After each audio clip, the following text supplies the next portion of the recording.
Okay, good morning.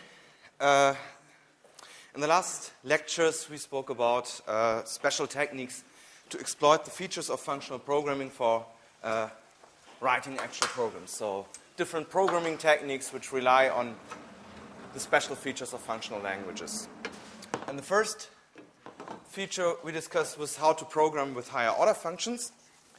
And then the second feature we discussed was how to program with lazy evaluation, in particular how to program with infinite data objects. And we've seen that you can write particularly elegant algorithms like the sieve of Eratosthenes, where you can compute the infinite list of all prime numbers using lazy evaluation. And I want to show you one more example, which I already indicated in the last lecture. So we had these programming techniques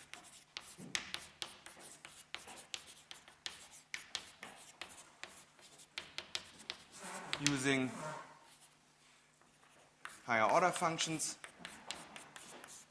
using lazy evaluation, and in particular using infinite data objects, like infinite lists. And we will come to one more special feature that you can express in functional languages and you can exploit, namely so-called monads. We'll come to that later in this lecture. So with lazy evaluation, we had the sieve of Eratosthenes, and I wanted to show you one more example, namely an example for computing the Hamming list. And I already indicated this in the last lecture. So the Hamming list is an infinite list which looks like this. So this is the example of the Hamming problem. And the goal is to compute an infinite list with the following properties. So it's an infinite list which is defined by the following four properties. The first property is the list is ordered. So it's a list of integers and it's ordered so small numbers come before larger numbers. So the list is ordered and it contains no duplicates. So no number occurs in the list twice. The second property is the list starts with the number 1. So 1 is the first element.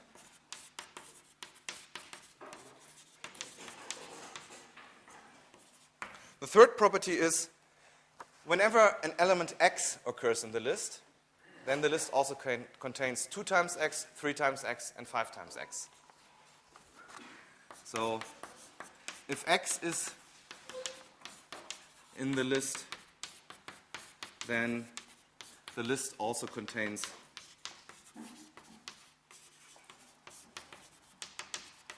two times x, 3 times x, and 5 times x. And finally, these are all the elements in the list. So there should be no additional elements in the list. The list does not contain any other elements. Any other elements. And now you might ask yourself, what is this list good for? And now I didn't invent it, but it was invented by a famous mathematician, namely Hamming. And, well, this algorithm is used in particular to test efficiency of programming languages. So you can implement an algorithm which computes you the first 10,000 elements of this list, and the question is how fast can you do that? Now let's look to see how this list looks like. Let's try to write it down. Well, the beginning of this list. This list is obviously infinite. Okay, so the list starts with 1. So according to number 2, this is the first element of the list. Now, if 1 is in the list, then so is 2, 3, and 5. Because if one element is in there, you must have 2 times the element, 3 times the element, 5 times the element. So 2, 3, and 5 are also in the list. So because of 1, we have 2, we have 3, we have 5. And the list is ordered, so these elements come after element 1. Now we have element 2 in the list, and if we have 2 in the list, we also must have 2 times 2, 3 times 2, 5 times 2. Now 2 times 2 is 4, 3 times 2 is 6, and 5 times 2 is 10. Okay. Now let's continue. We have 3 in the list. Therefore, we also must have 2 times 3, 3 times 3, 5 times 3. 2 times 3 is 6. That's already here. 3 times 3 is 9. And 5 times 3 is 15. And so on. So, let's see, what else do we have? Now here we also have 8, because it's 2 times 4. And then here we have 12, 15, 16, and so on.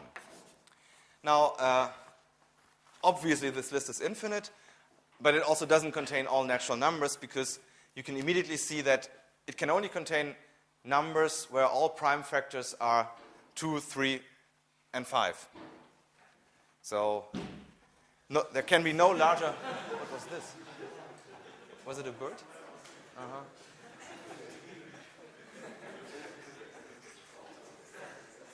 It's good to have these windows closed.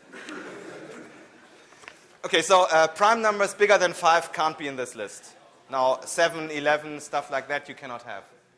And numbers where the prime factors contain prime numbers bigger than 5 you can't have in this list either. So many natural numbers are missing in this list. Now the question is, how can you compute this efficiently?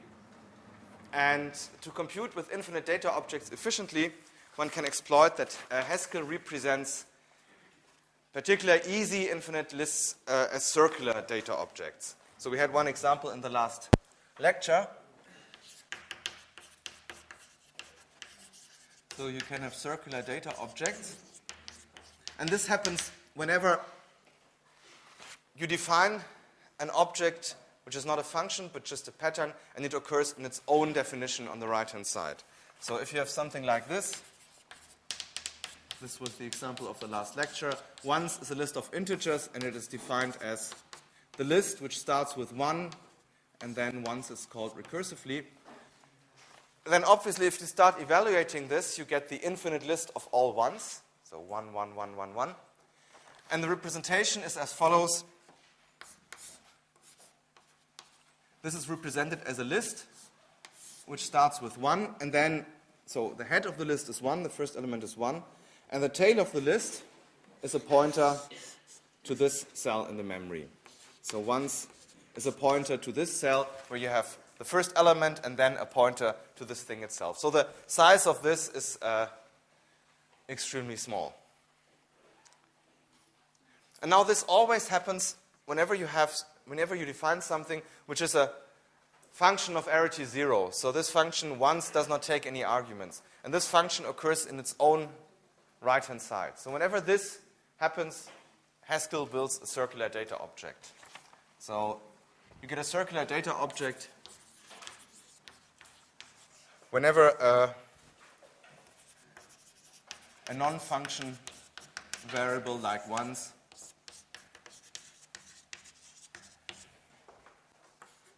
occurs in the right-hand side of its definition.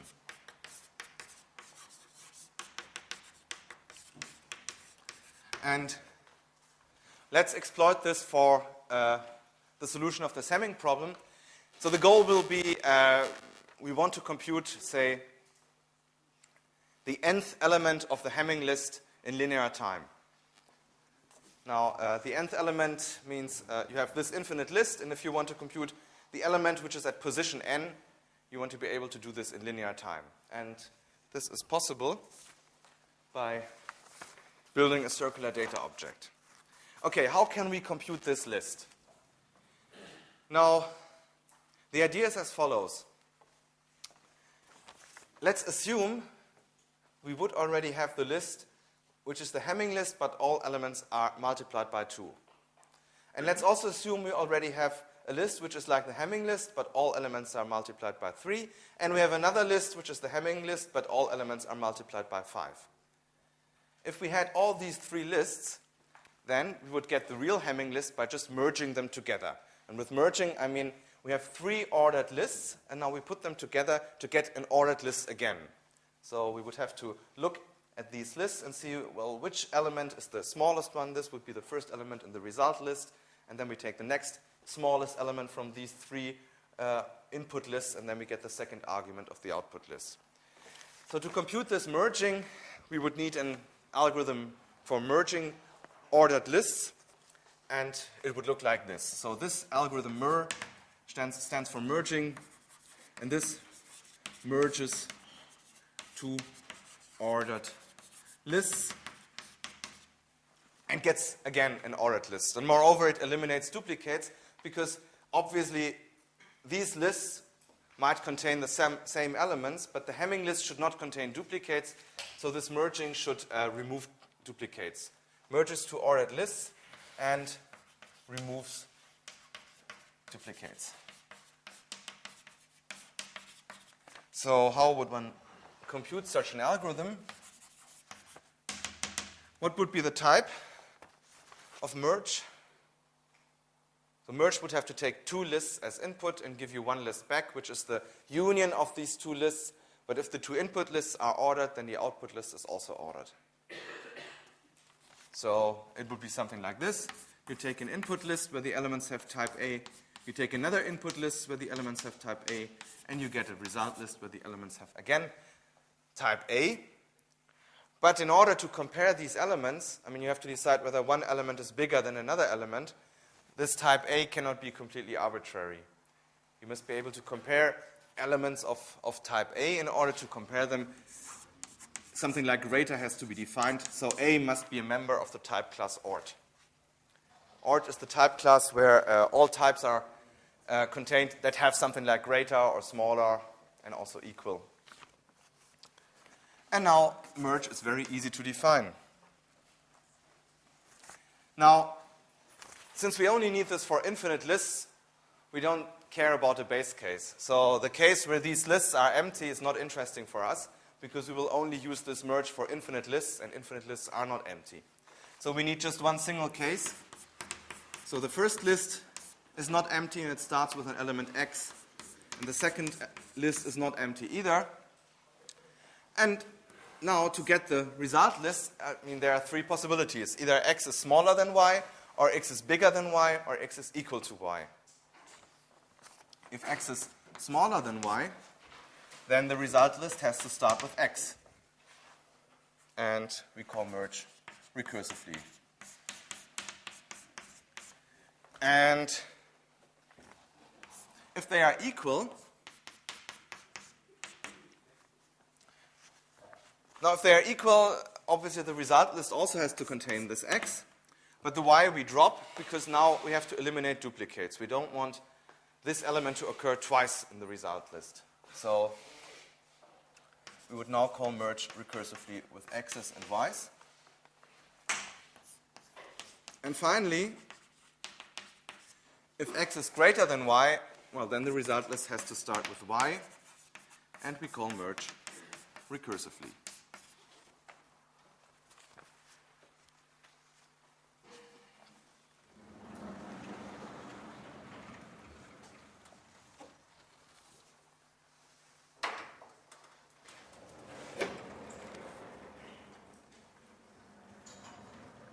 And now we can compute this Hamming list as follows. So Hamming is a list of integers which is defined like this.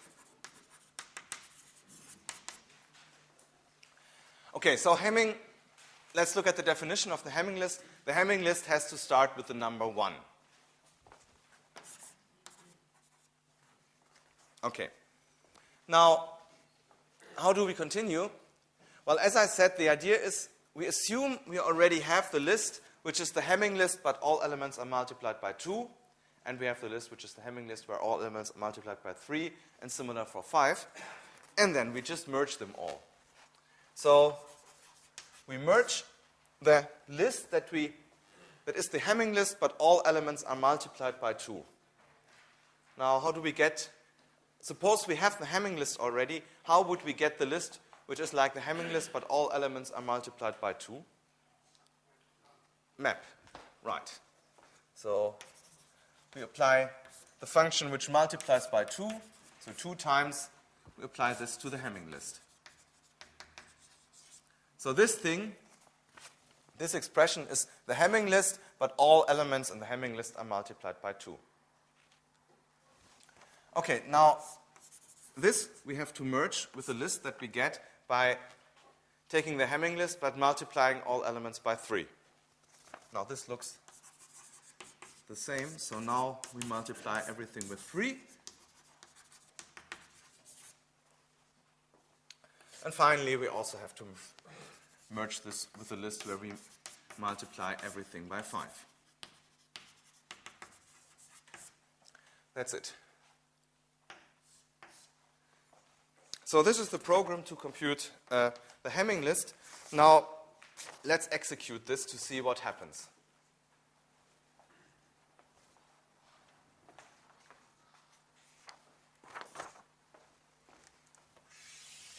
Now, you will agree that this program is rather short and hopefully also rather easy to understand.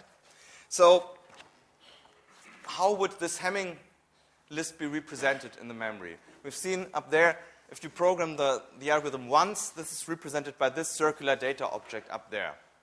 Now, Hamming will also result in a circular data object because this is a non-function variable and it occurs in its right-hand side. In fact, it occurs even 3 times in its right-hand side. There are 3 recursive calls here, here, and here. So all of these recursive calls would be realized by pointers to itself. So the structure of this Hamming list in the memory would look like this. You would have 1, and now here, this list, Hamming, here we would have a pointer which points to this cell here. So this is the cell where you have the Hamming list. And then again, here we have merge and map 3 times. And now again, here we get a pointer which points to the same position over here. And then finally we have this map 5 times, which is again a pointer. And now I have to close 2 brackets. So this all points to this position up here. Now let's assume we want to evaluate Hammings. Imagine we want to compute the 6th element of Hamming, or we want to compute the first 6 elements of the Hamming list. We would have something like take 6 Hamming. You remember the take function? The take function gives you the first n elements of a list, and it will only execute the definition of Hamming as often as needed, and then it will stop. Obviously, if you just try to evaluate Hamming completely, this will not terminate because this list is infinite. But if you only want to know the first 6 elements, then that's no problem. This will, of course, terminate. So what would happen if we start evaluating this? Okay, let's do this. So let's do one evaluation step. Now, we would try to evaluate from the outside, as usual. If we evaluate from the outside, we want to evaluate merge. In order to evaluate merge, if you look at the definition of merge, we need to know the first elements of the 2 arguments, so of this argument and this argument. Now, to find out the first argument of map, of this thing, we have to evaluate map. To evaluate map, we have to find out how this looks like. Now, this, luckily, already starts with a constructor, a data constructor colon. So we know what map will do. Map will apply this function to the first element, to 1, and then call itself recursively on the rest of the list. So if we execute this once, we get the following result. Map is evaluated 1 step, and so this map 2 times is applied to the first argument, which gives you 2. And then map is called recursively on the rest of the list. So the rest of the list is, oh, this is not a good idea. So this means this is evaluated. And now the rest of the list is this. So this is a pointer to this cell in the memory. And the rest remains unchanged. So here we still have the same thing as before. And here we have map 5 times, and again a pointer, and these 2 pointers, they point to this position over here. So in order to get this first element of this list where everything is multiplied by 2, we need 1 execution step. Now, in order to apply merge, we need to know the first elements of the 2 arguments. Here we know the first element now. There we don't know it. To find it out here, we have to execute this map. And then we also have to execute this map. So in 2 more steps, we will multiply the first element by 3 and by 5. So if we do 2 more steps, and I write 2 because now I do 2 steps at once. After 2 more steps, we get the following result. We have 1. And now we have merge. We still know the first argument here. And this points to this position. And we have merge over here. Now we have computed the first element of map also at that point.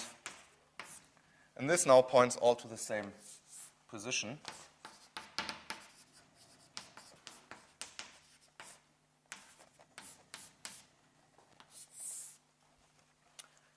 So after just 3 steps, after at most 3 steps, we know the first arguments of all these 3 argument lists, of the list where Hamming is multiplied by 2, by 3, and by 5. And now we have to execute merge. And merge simply compares these first elements. So in order to execute this merge, we first have to execute this merge. And this merge now tries to find out whether 3 is bigger or smaller than 5. And so by executing merge, we would find out here that 3 is smaller than 5. So the result here would be 3 appended to the rest of the list. And then we would compare 3 and 2, and we would finally get 2 as the next element of this list. So after 1 comparison between 3 and 5, and another comparison between 2 and 3, so again 2 steps, we would get the following result. We would have 1, 2, and now this 2 has been consumed. This is the 2 that we just put outside. So this points over here. Now if you want to execute this step by step, this is probably a good idea to understand how this works.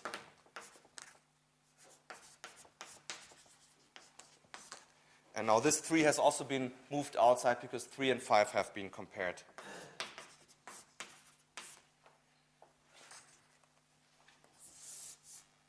And now here we have this 5 map 5 times, and again this pointer. And so on. So now let's count. How many evaluation steps do we need to compute 1 new element of the Hamming list? We need at most 3 multiplications, because we have to multiply the first argument by 2, by 3, and by 5. If we are lucky, some of these multiplications have already been done. If we are unlucky, we have to do them all. Here we had to do them all. When we compute the next element, we have to do only 1 multiplication, namely here, because these 2 elements we already have available. So computing 1 new element of the Hamming list takes at most 3 multiplications. So let's write this down.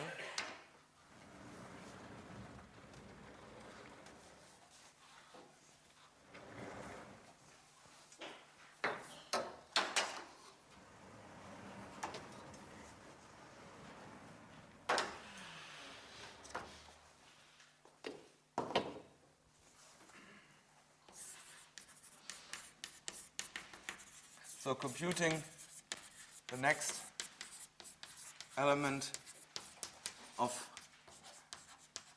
of Hamming of this list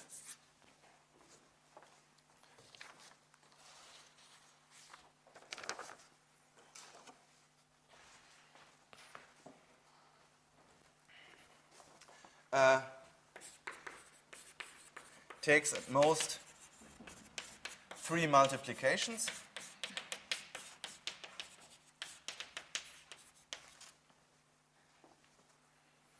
And then after the multiplications, we have to find out which element is the smallest of the 3 new elements. So here we had 2, 3, and 5. And we have to find out which element of 2, 3, and 5 has to move in front, which is the smallest. Now, in the worst case, we have to compare first 3 and 5. And we first do it with smaller and then with equal. And then we also have to compare the smaller element of 3 and 5 with 2, and again we do it first with smaller and then with equal. So in the worst case, we do 4 comparisons. 3 multiplications and 4 comparisons. So in other words, you need at most 7 steps to compute the next element. In other words, the number of steps that you need to compute the next element is constant. And this means if you want to compute the first n elements of the Hamming list, the computing time is O of n. So computing time is linear. So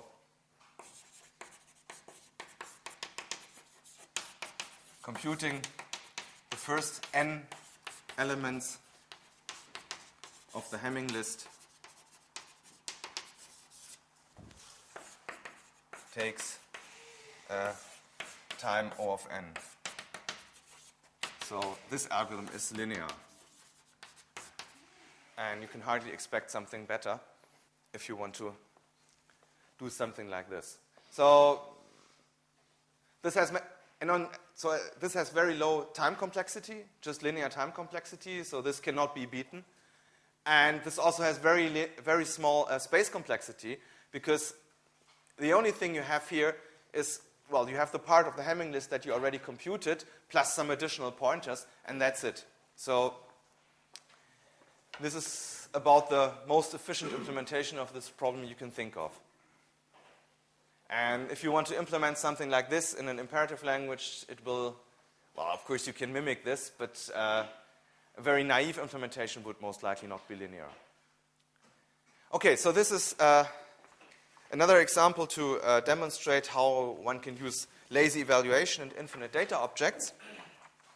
And after I wipe the board, I will then come to the last specific programming technique that I want to show you in functional programming languages, namely how to use monads for programming. And of course, I will also have to tell you what monads are.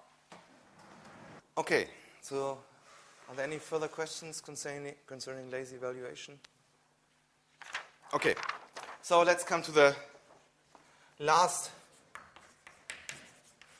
section on how to program with Haskell.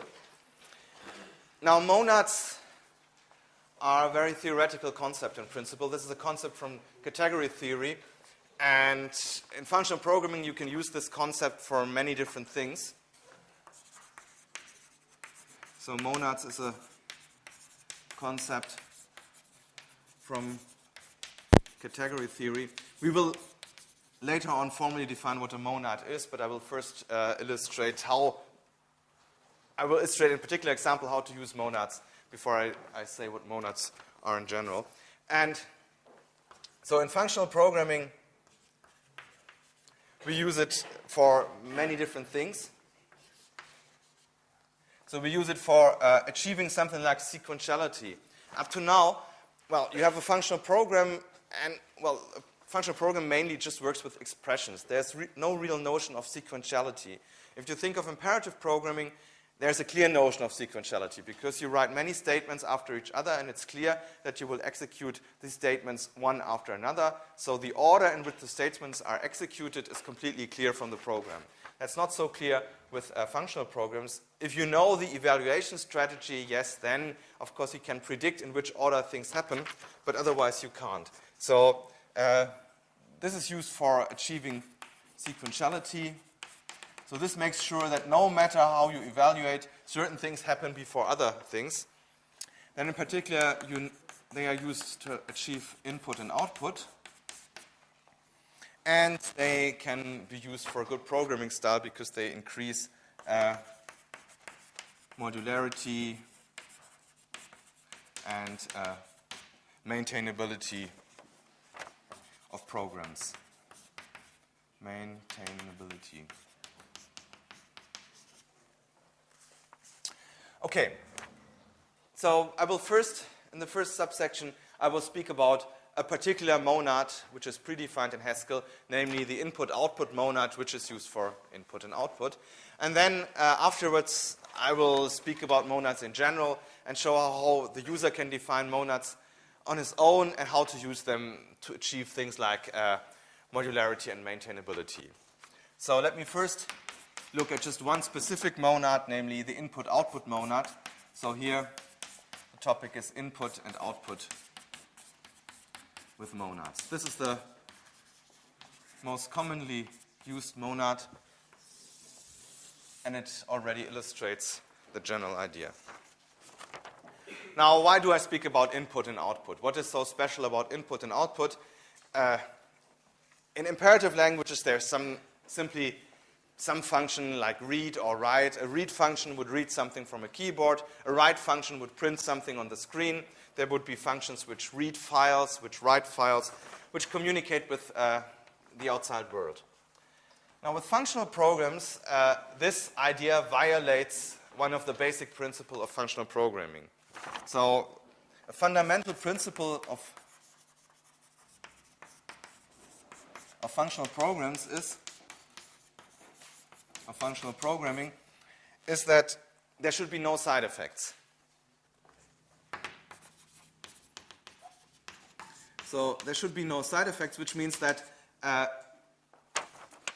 if you evaluate an expression, then you should get a result, but nothing else should happen. No variables in the memory should be modified by this evaluation. And moreover, if you evaluate the same expression twice, you should always get the same result, no matter how your memory looks like. Now, if you think of something in an imperative language, this is clearly not true. There might be some global variables, and these global variables influence the value of an expression. So it depends on the value of the global variables what value your expression will get. And so we want that evaluation of an expression should always have the same result. It should not depend on the outside world what the result is. It should always have the same result. And this is also called referential transparency.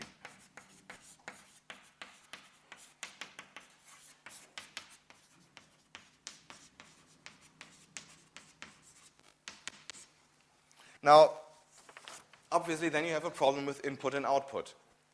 Imagine that you have a function which reads a character from the keyboard and then gives back this function as its result.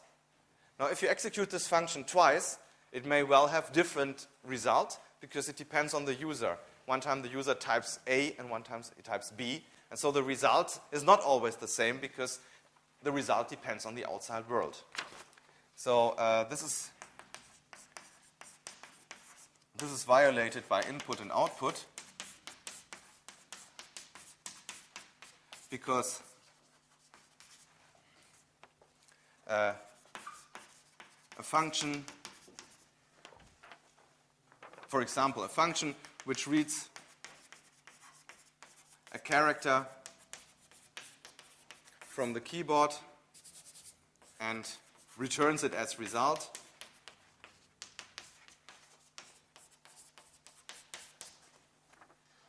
This function leads to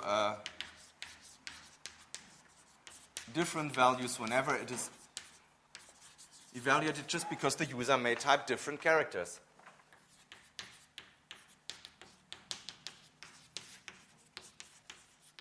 So this will violate the referential transparency. And moreover, of course, you have side effects.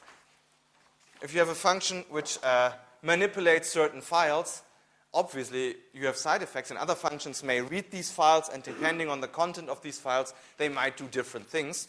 So all these nice principles of functional programming you will destroy by having input and output. On the other hand, input and output are desired side effects.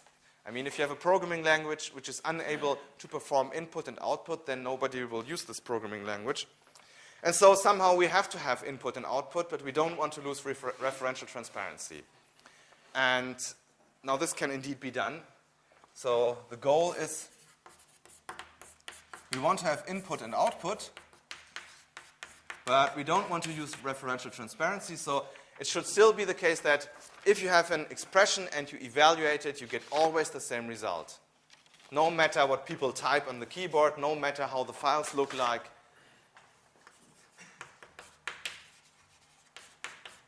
Without losing referential transparency.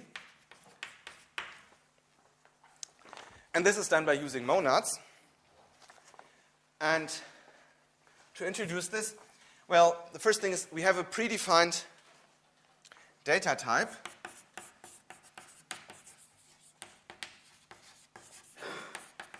which is called at the moment IO and then empty tuple.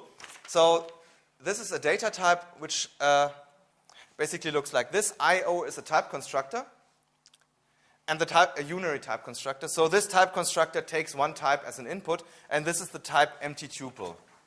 So this is a predefined type constructor. IO for input output. So it's a unary type constructor, and this is the type of empty tuples, and this type has just one single object, namely the empty tuple. So this is the type of the empty tuple. And this data type, IO empty tuple, stands for actions. Or is the data type of IO actions. And the evaluation of an object of type IO empty tuple has the effect that this action is performed. So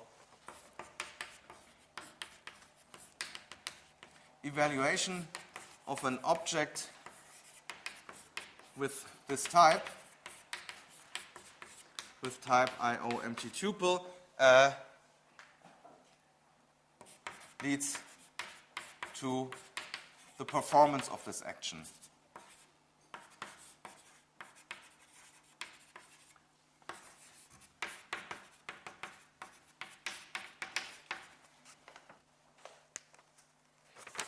Now this is an abstract data type, this IO empty tuple, which is predefined, and you can only access or manipulate the objects of this data type by certain predefined functions. So IO empty tuple is an abstract data type, and its objects can be accessed or manipulated by certain predefined functions.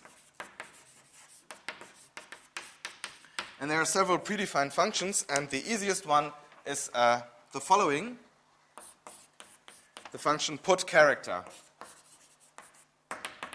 So this is a predefined function which takes a character as an input, and as an output it gives you an action, namely the action which prints this character on the screen.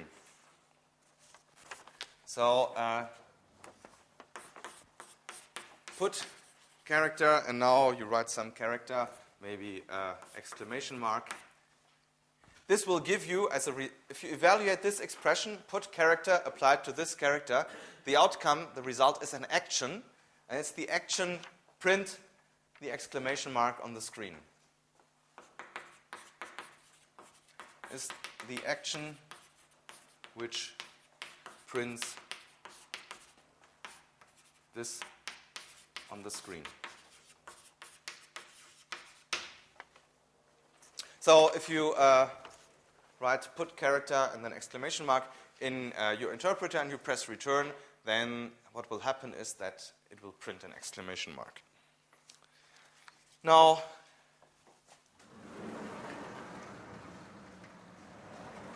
of course, we need some more operations to compute with input and output.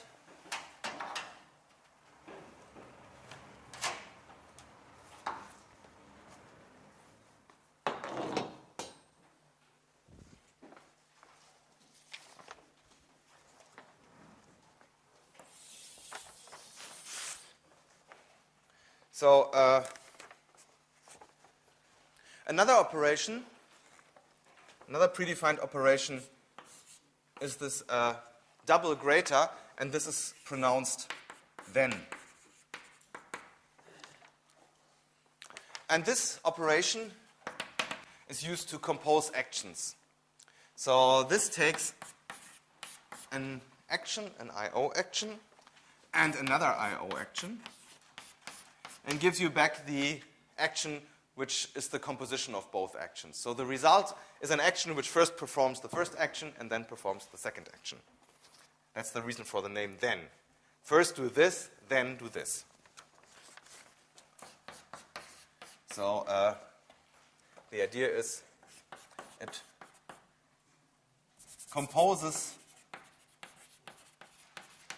two actions, and the result is the action which consists of the two actions and performs them after each other. So as an example, if we write first the action print the character A on the screen, and then we compose it with the action put the character B on the screen,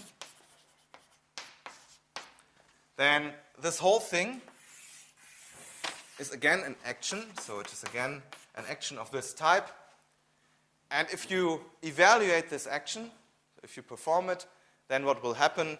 Well, it will print first A on the screen, and then it will print B on the screen. So this is the action which prints AB on the screen.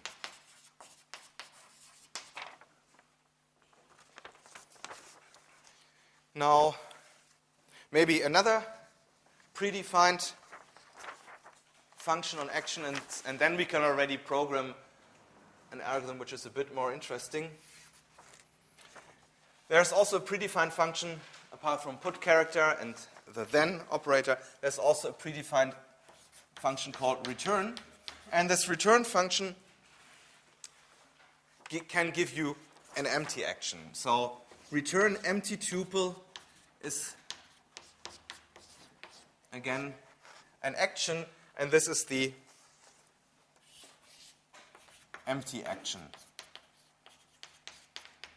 So return needs an argument, and if you give the empty tuple as an argument to return, it gives you the empty action of type IO empty tuple.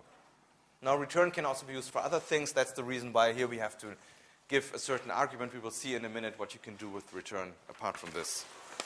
So what would happen if we say, if we compute the action where we first put the character exclamation mark on the screen and then we do the empty action? Now this again is an action which will first perform this and then perform this. Now performing this means print exclamation mark on the screen. Performing this means do nothing. So this action is the same as just performing this. So this is the action which just prints the exclamation mark on the screen. Okay, now this IO empty tuple is a data type like any other data type. So these actions are just data objects like anything else. You can build new data objects, you can make list of actions, you can make functions on these actions. You can use this just like any other data type. And obviously you can also write new algorithms which operate on actions or which compute new actions, and they can have recursion.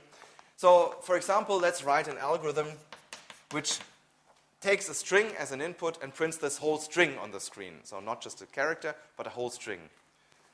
Now this function is predefined in Haskell, but you can easily define this yourself. So putString should be a function which takes a string as an input and prints it on the screen. So what would be the data type of putString?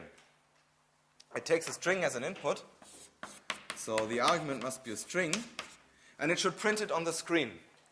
So the result should be an action. It should be the action which, well, after all, prints the string on the screen.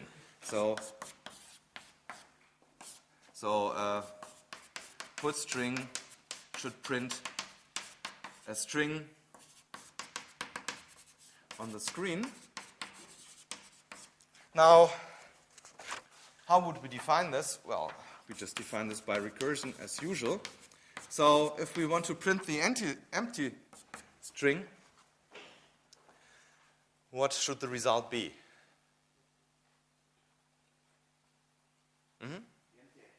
The empty action, because nothing should happen. If you want to print the empty string on the screen, then nothing should happen. So it should be the empty action, which is return empty tuple. And if we want to print a string on the screen which is not empty, so x is the first character and x's are the remaining characters, then how would that work?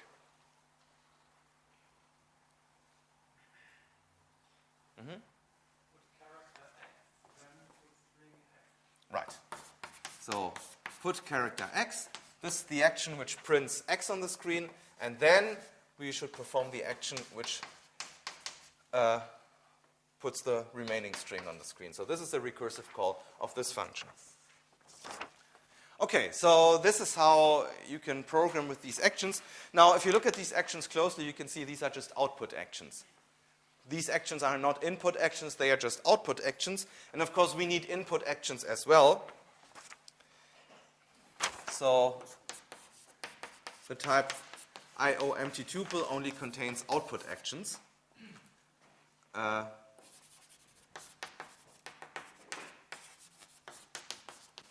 Only contains output actions. Now for input actions, we need to extend this a bit.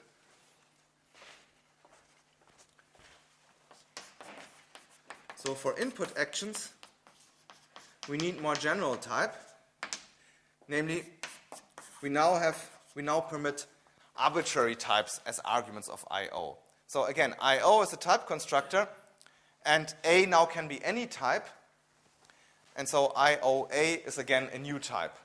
And the meaning of IOA is this is an action, and in this action, an element of type A is encapsulated. So this is an action which encapsulates or computes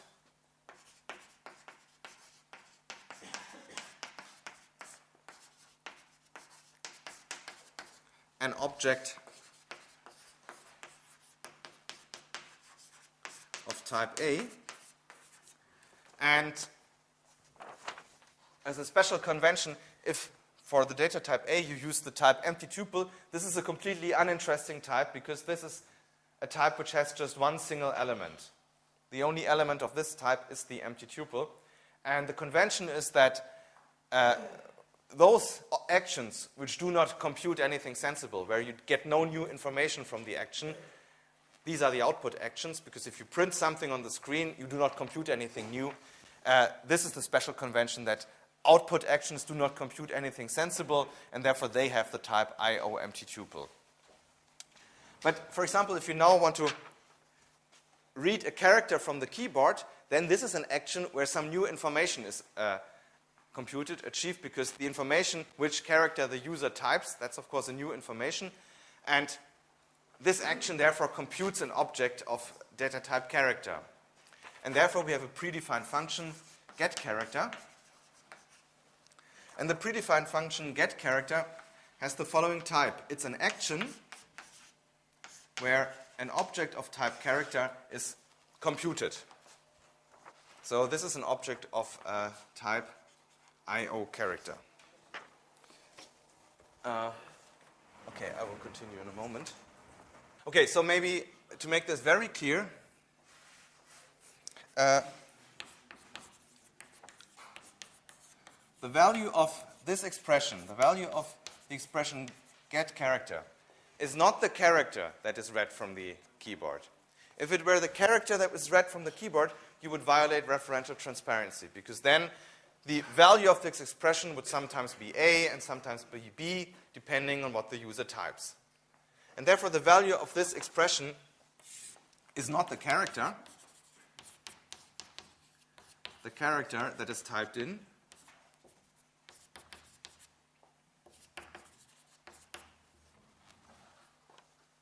but it is the action read a character from the keyboard.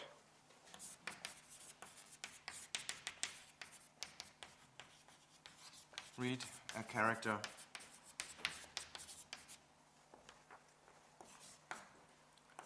from the keyboard. And so it always has this value, no matter where it occurs in the program. Of course, the character that the user can type is always a different character. You can also try to depict this graphically. You can write it like this. So the value of this thing is an I/O action, and in this I/O action, a character is encapsulated. So it is an action, but in this action, a character is read, and this action, of course, is stored. This character is, of course, stored somewhere, because you, of course, want to use this character to compute further, to perform further actions, and these further actions can depend on this character. But you cannot access this character directly. This character is encapsulated in this action. Now, let's look at some more examples to see how to work with these input actions and these output actions. Now, the function return, I already mentioned that return is a bit more general than the way I wrote it up there. So you can now also have empty actions of arbitrary I/O types. So in reality, the function return has the following type. It takes an object of arbitrary type A and gives you back an empty action of type IOA. So now return can be used to obtain empty actions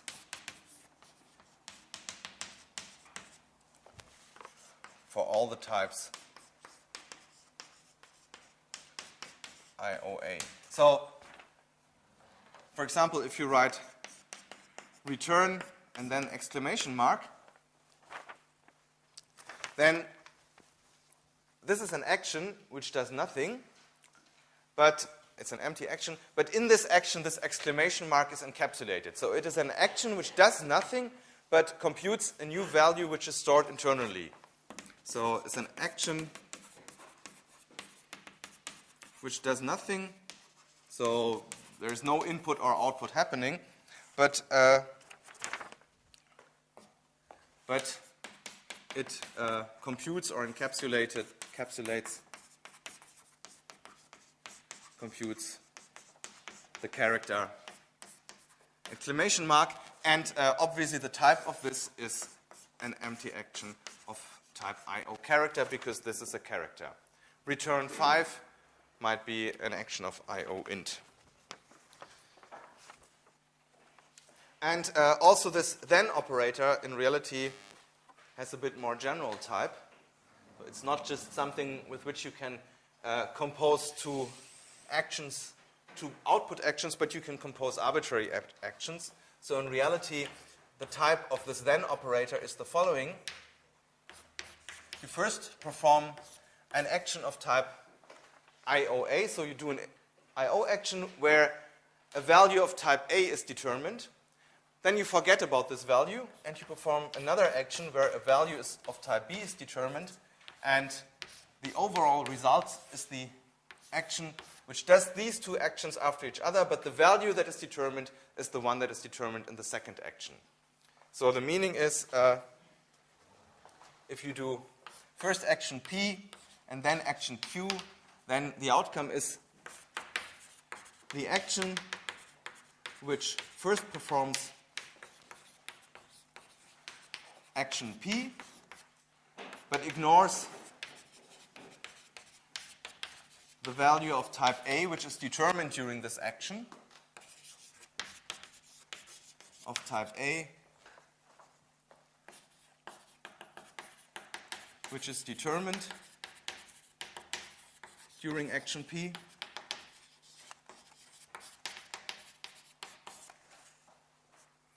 And then it performs Q. Then it performs Q. So you can also depict this graphically. So P is an action which does some I/O, and it will determine, during this I/O action, it will determine a value of type A. Now this is P. If you then perform another action, Q, which again does some I/O, and during this I/O action, a value of type B is determined, and you compose them with each other, then what happens is that this value, which was determined in the first action, is ignored, and you just perform this action, ignore this value, then you perform this action, and you keep this value. So if you compose this, this part is simply thrown away, and you get an, if I call this I/O1 and I/O2, then you get an input-output action which does first I/O1, ignores the value which is determined here, then does I/O2, and the value that is determined in the overall action is this one. So let's look at an example. So what happens if we say get character? So get character has the type I/O character. So this performs an action, namely it reads a character from the keyboard, and during this action a value is determined, namely a character. This is the character that the user types in. And then afterwards you do the empty output action. So this thing has the type I/O empty tuple. This is the output action which does nothing.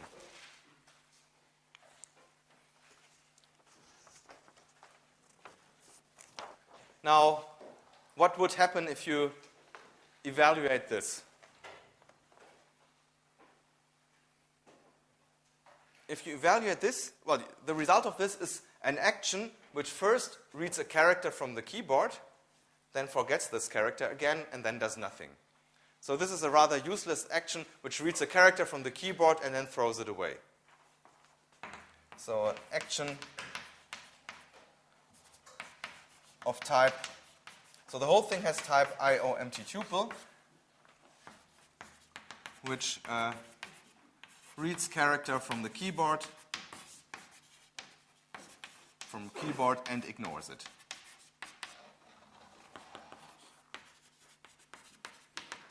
Now, one should also mention that the only actions that you can execute in your interpreter, so in Hux, you can type in, normally you can type in expressions, then you press return, then the expression is evaluated. Now, the only I/O actions which you can directly evaluate in your interpreter are actions of type I/O empty tuple. So if you just type in get character and then you press return, you get an error message. If you type in this and you press return, then that's okay. Then Hux will wait for you to type in a character, and then nothing will happen. But then you can continue with Hux, because it waits for a character, which it then throws away again. So the interpreter can, so on the user interface of the interpreter, Hux can only evaluate objects of type I/O empty tuple.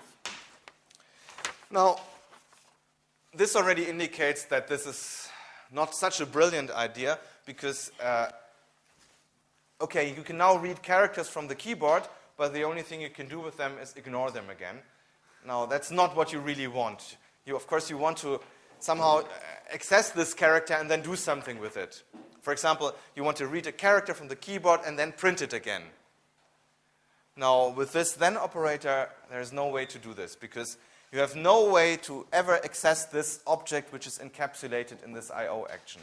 So this I/O action is an action which computes something, but the question is, how do we access it? How can we get this information out of this and do something with it? And the then operator does not help us. So we need another operator to do that.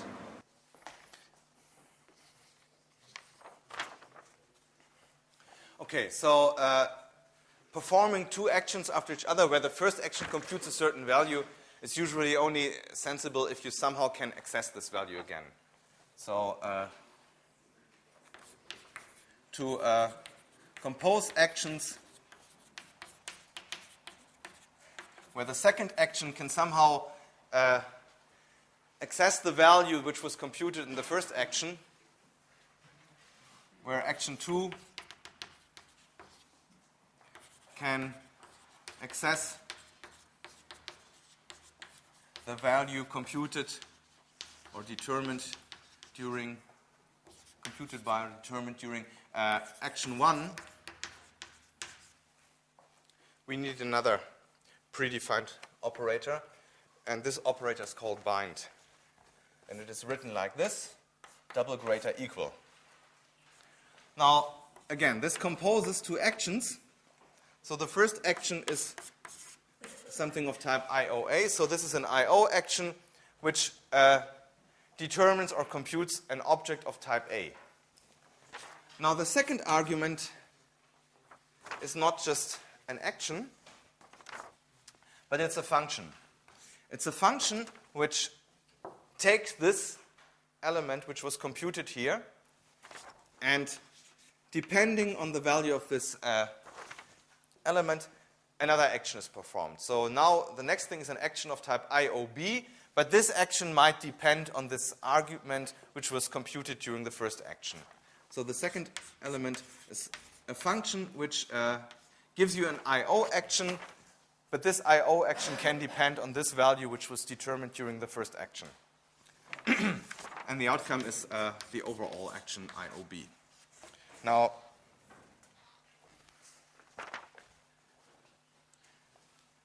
so if you write the following thing, P and then bind F, yeah, this thing is called bind. So this here would be an action of type IOA, and this would be a function which waits for an element of type A, and when it gets an argument of type A, it performs another action of type IOB. Now this would be the action which first performs action P, and during this action an object of type A is determined and determines or computes an object of type A.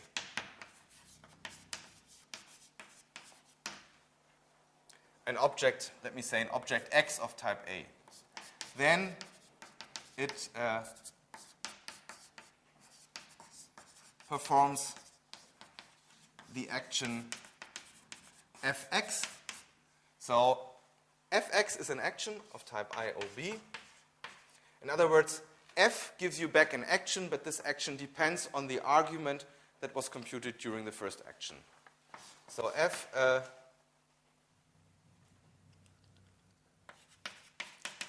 returns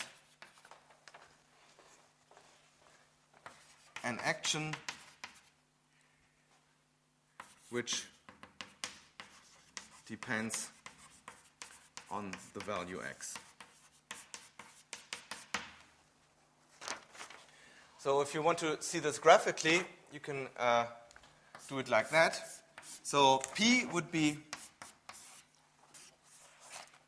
an action, an IO action, where an object of type A is computed or determined.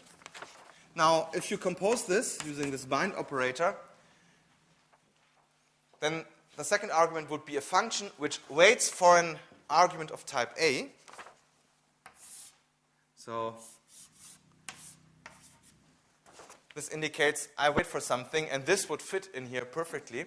So I wait for an argument of type A, and if I have this argument of type A, then I will do a second input-output action, and during this input-output action, I will compute an object of type B. Now, if you plug this together, you can see how nice this fits. Then obviously the result would be first compute this input action. Then during this input action, an A will be determined. This is the A that will be taken by the second, by this function, by the second argument. Then the second IO action will be performed, IO2, and this will determine an element of type B.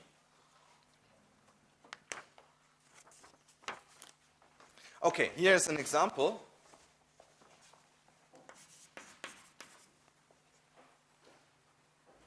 Let's write a function echo.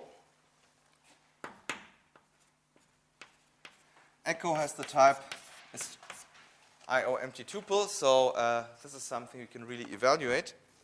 And what echo should do is the following. It should first read a character from the keyboard. So this has the type IO character. And now echo should do the following thing. It should read a character from the keyboard and then print it on the screen again. So what we need now is we want to bind this to a function which waits for a character. So it takes a character and then prints it on the screen again. So this should be a function which takes a character and then, depending on this character, it performs an action. It will be a pure output action because we simply want this character to be printed on the screen. So, well, and we know already how this function is predefined. A function which waits for a character and then prints it on the screen. This is the function putCharacter. So if we write getCharacter bind putCharacter, then the overall result is an action which first does this. So it first reads a character from the keyboard and encapsulates this character, so it computes a certain character. And then this character is used to determine the next action, namely the next action is an output action which prints this character on the screen. So it depends on the character which was read here because, well, this particular character is printed on the screen. So this is an action which first reads a character from the keyboard,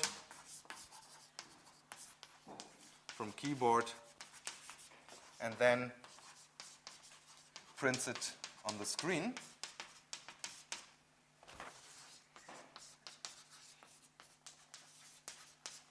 And now you can see with this bind operator, indeed, the information that is computed here is not thrown away, but this information can be used later on, and it is used here because this information will then be printed on the screen. Now, to illustrate what really happens here, let's look at the following two expressions. Let's look at this expression, and let's look at this expression. So this is echo, then echo.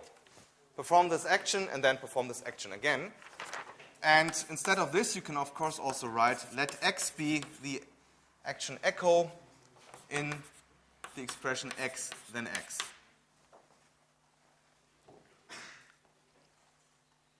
Now, what do you think will happen when we evaluate this, and what do you think will happen when we evaluate that? Let's start with this. So here it's rather obvious.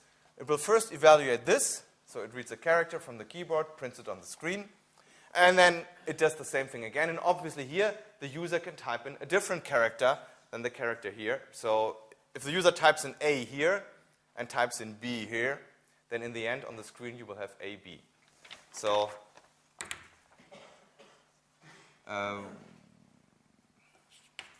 two possibly different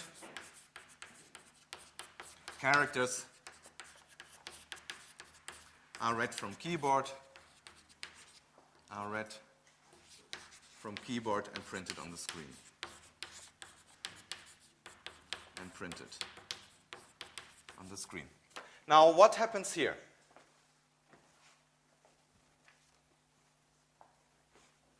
Now, there are two possibilities.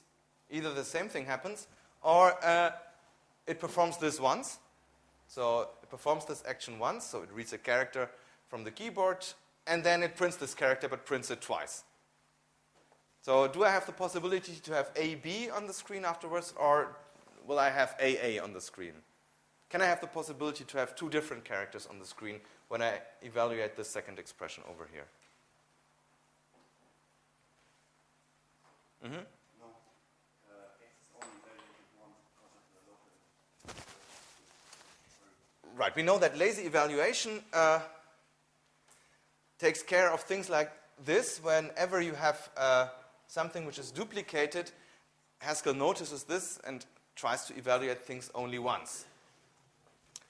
Now, okay, so you say you will have the same character twice on the screen. Any other opinions, or does everyone agree? Now the question is, what is the value of echo? You're right that echo is evaluated once, but the value of echo is not the character that is computed, but is the action that is computed. So the evaluation of echo means I compute the fact that I have to perform a certain action, but the action is really performed twice. So in reality, this thing does the same thing as that. The evaluation of echo is the same, no matter where you evaluate it. And here you evaluate it twice, and there you evaluate it twice. But the value of echo is an action, it's not the character. So the evaluation of echo is the same here or there. So this thing is exactly the same. And this demonstrates we indeed have referential transparency. We indeed have referential transparency. The evaluation of echo is always the same, namely the action which reads a character from the, the action which reads a character and then prints it.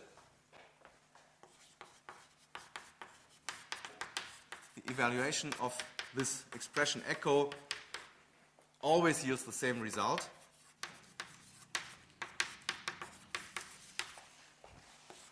Yields the same result, namely action which reads a character and prints it.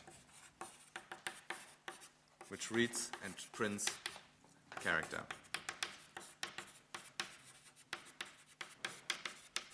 So this is meant to illustrate what is meant by referential transparency, and what is meant by the fact that the value of these I/O objects are really actions. They are not the values that are encapsulated within these actions. Okay, of course, bind is much more general than then. So if you don't like then, you don't have to use it. Bind is much more useful. So of course, then can be defined using bind. Because how would you do this? Instead of writing P then Q, you can also write P bind. So this is just to illustrate the connection between bind and then. Then performs this action, then it ignores the value computed here and performs action Q.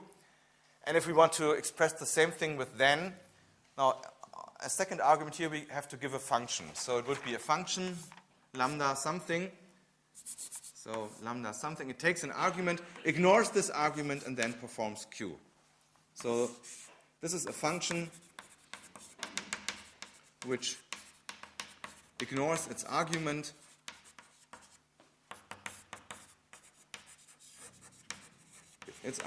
and returns action Q.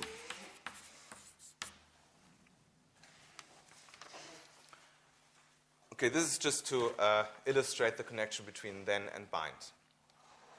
Now, there are some further predefined functions on I/O objects. Now, we had something to read characters from keyboards to print them on the screen. Similarly, there are also functions available to manipulate files.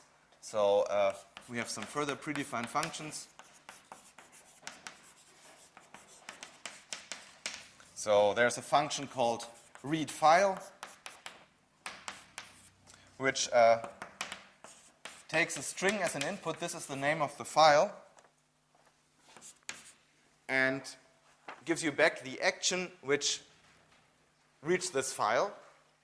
And so a value is determined during this action, and the value that is determined during this action is of type string, because it assumes that,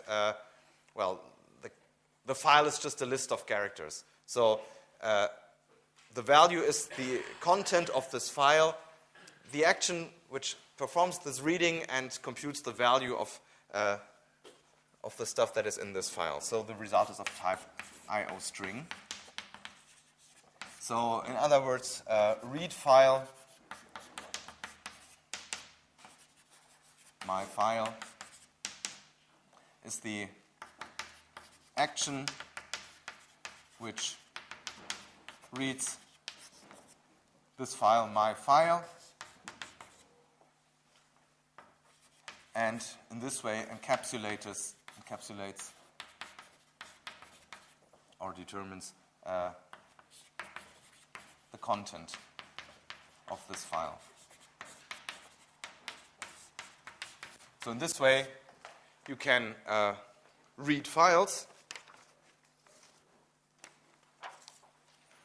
and similarly, there's also a predefined function called writeFile, which takes 3 arguments. The idea is the first argument is the name of the file. The second argument is the content that you want to write into this file. So it's again a string. And the result is simply an IO action, which doesn't determine anything new. So it's a pure output action, which prints this string into this file. So if you write file, and here's the name of the file, and here you want to write hello into this file, is the action which writes this string into this file, which writes hello into the file, my file.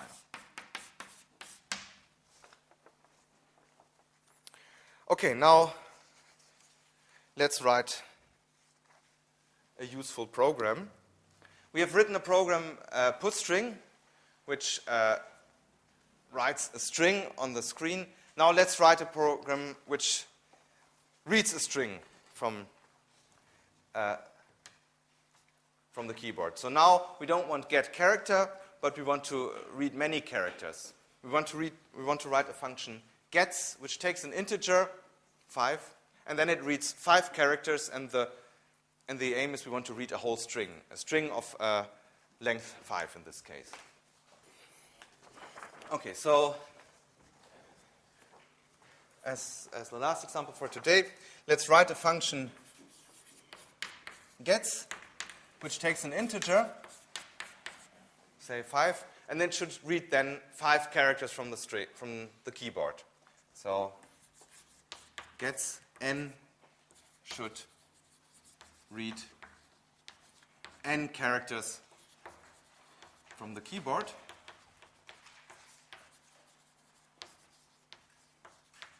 So in other words, it reads a string of n characters.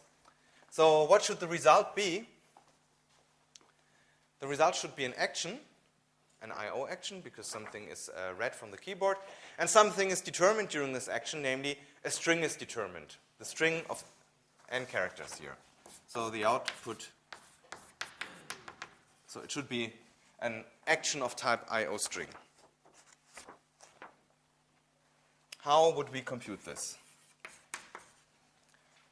So if we want to read 0 characters, so we don't want to read anything, then what should the result be? It must be an action, but it should be an action where nothing really happens.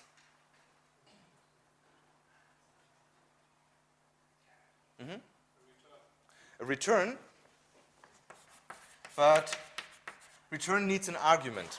So return gives you an empty action but in this action, something has to be encapsulated.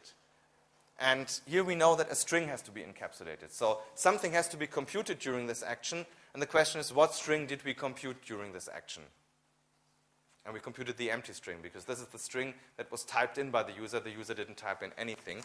So this means this is the action where nothing actually is done, but the empty string has been determined. Now, what happens if we want to read in n+1 characters? Okay. Now, how would we start? What would be the first action that we want to perform? We know we have to read in at least one character. So the first action that we would perform is get character. Get character will read the first character. Okay, so get character performs the I/O action. It reads one character from the keyboard, and now this character has been determined. So this thing has type I/O character.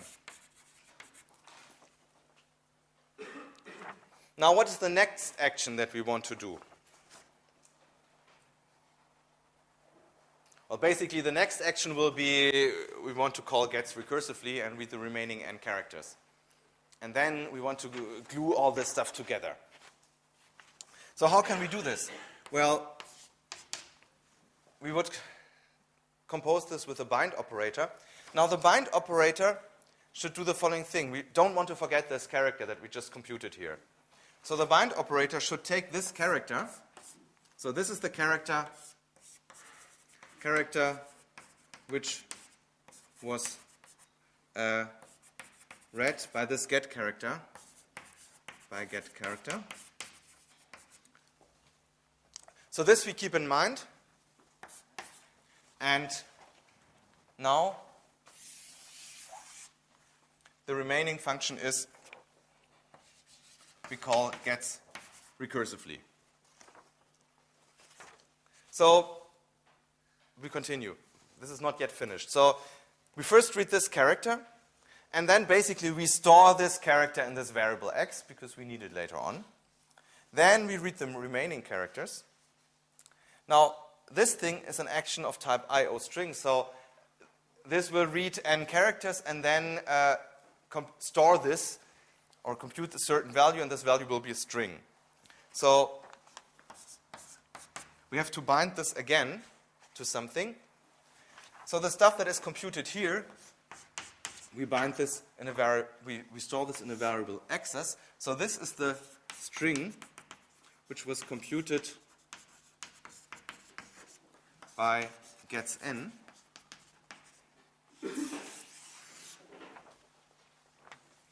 And then finally, the last action that we want to perform is the action which we really want to have. So we want to have an the whole thing is an action which first reads the first character, then reads the remaining n characters, and then we are actually done. Now we don't want to do anything anymore.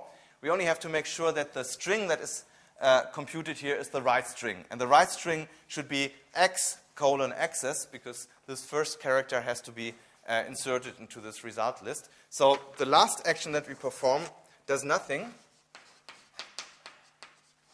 So no real I/O is performed here anymore, but we must make sure that the object that is encapsulated here is the right one. It should be x:access. So this looks rather horrible, and therefore nobody writes it like this in Haskell. So there's a special notation for this, which I will show you in the next lecture, which will make this very readable. But before we introduce this notation in the next lecture, it is a good idea to get used to this stuff. So this really means first do this action, then keep this value in mind. It's called x now. Afterwards perform this action, then keep this value in mind. It's called access now. And then perform this action, which does nothing. And the final result that we want to compute is this thing here. And how to write this with a more readable notation, which immediately makes clear what is happening, we will see this on Friday. Okay.